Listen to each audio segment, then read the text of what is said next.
तेलंगाना जागृति में भी हम अलग अलग विंग बनाए। माइनॉरिटी मुस्लिम का अलग विंग है, माइनॉरिटी क्रिश्चियन का अलग विंग है, माइनॉरिटी सिख का भी अलग विंग है, क्योंकि हम तवज्जो देना चाहते हैं माइनॉरिटी के डेवलपमेंट में। खासकर मैं चाहती हूँ कि माइनॉरिटी का पॉलिटिकल रिप्रेजेंटेशन बढ़े। जब किसी का पॉलिटिकल रिप्रेजेंटेशन बढ़ता है तो उनका आवाज़ सुनने को मिलता है। तो minority political representation is my number 1 priority. Let it be Christian, let it be Muslim, let it be Sikh, they should get representation, then they can voice out their own problems. That is my points. Thank you. Okay అన్న, జనం మాట ప్రోగ్రామ్కి ప్రజల నుంచి స్పందన బాగానే వస్తుంది. భవిష్యత్తులో మీరు ఈ ఆర్గనైజేషన్ రాజకీయ పార్టీగా ఏమన్నా చేసి కాంటాక్ట్ చేశారా?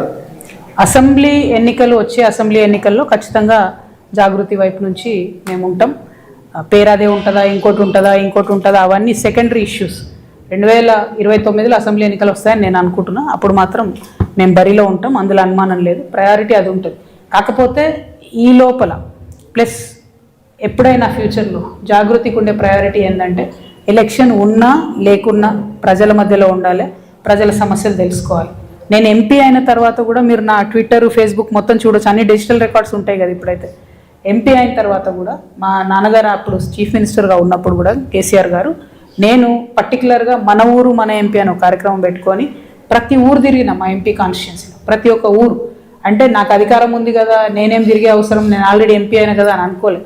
ఎప్పుడైనా నేను ప్రజల మధ్యలో తర్వాత నన్ను మా పార్టీయే కుట్ర చేసి ఎంపీగా ఓడించిన తర్వాత కూడా వెంటనే కరోనా వచ్చింది.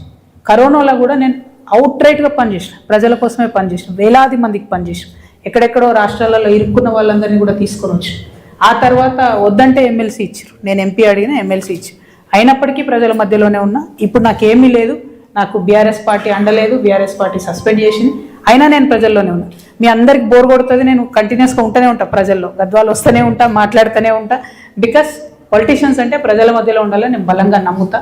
కాబట్టి అదే విధంగా పనిచేసుకుంటూ వెళ్తున్నా. మీరు అన్నట్టు ప్రజల ఆదరణ బాగా వస్తున్నది. వచ్చి